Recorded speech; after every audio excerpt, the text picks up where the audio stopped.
Timnas Indonesia akan kembali melakoni laga kedua di putaran ketiga kualifikasi Piala Dunia 2026 zona Asia melawan Australia. Kick-off dijadwalkan pada Selasa 10 September 2024, pukul 19 waktu Indonesia Barat. Di laga kedua ini lawan Australia, Timnas Indonesia menjadi tuan rumah di Stadion Gelora Bung Karno, Stadion GBK, Jakarta. Australia berada dalam level yang hampir sama dengan Arab Saudi. Merupakan tim kuat yang menjadi langganan lolos sampai ke final Piala Dunia.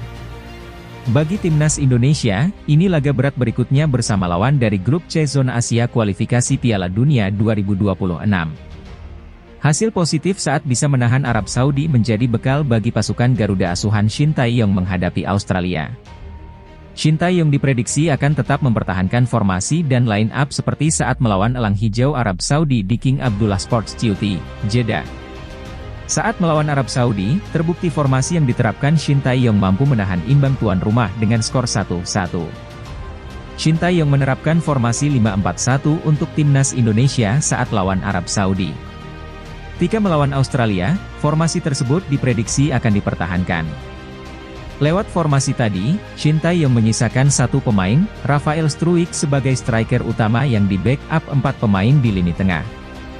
Lini belakang, akan dipasang 5 pemain dalam formasi yang rapat dan dinamis. Formasi ini terbukti efektif bagi skuad Garuda dalam meredam serangan-serangan Elang Hijau. Australia tambah penyerang untuk duel melawan Timnas Indonesia, layak diwaspadai. Pelatih Timnas Australia Graham Arnold mengubah komposisi skuad untuk lanjutan kualifikasi Piala Dunia 2026 zona Asia melawan Indonesia, Selasa, 10 September 2024. Dia merekrut nama anyar John Iredale demi menambah daya dobrak tim. Australia dijadwalkan bertanding melawan Timnas Indonesia dalam laga grup C di Stadion Utama Gelora Bung Karno, SUGBK, Jakarta. Pada laga nanti, Soceroos tidak bisa menurunkan Kusini yang terkena sanksi disiplin usai diganjar kartu merah pada partai pertama kontra Bahrain. Sebagai pengganti, Arnold memanggil Iredale, yang membela Aalborg BK di Denmark. Postur menjulang mencapai 188 cm diharapkan bisa membantu Australia memenangkan duel udara melawan bek-bek Indonesia. Australia tetap mengandalkan para pemain bintang yang berkarier di Eropa. Di antara mereka terdapat Matteo Ryan dari AS Roma, Jackson Irvine yang membela ST Pauli, serta Nestori Irankunda yang kini memperkuat Bayern Munchen II. Nestori, yang baru saja bergabung dengan Bayern Munchen pada musim panas 2024 setelah meninggalkan Adelaide United, merupakan winger berbakat berusia 18 tahun yang banyak diperbincangkan.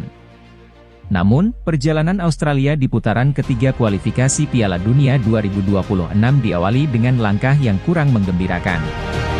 Di hadapan para pendukungnya sendiri, tim yang dikenal dengan julukan Soceroos ini harus menelan pil pahit setelah dikalahkan Timnas Bahrain dengan skor 0-1 pada 5 September 2024. Di sisi lain, Timnas Indonesia berhasil menahan imbang tim langganan Piala Dunia, Timnas Arab Saudi, dengan skor 1-1 dalam laga tandang yang berlangsung pada hari yang sama.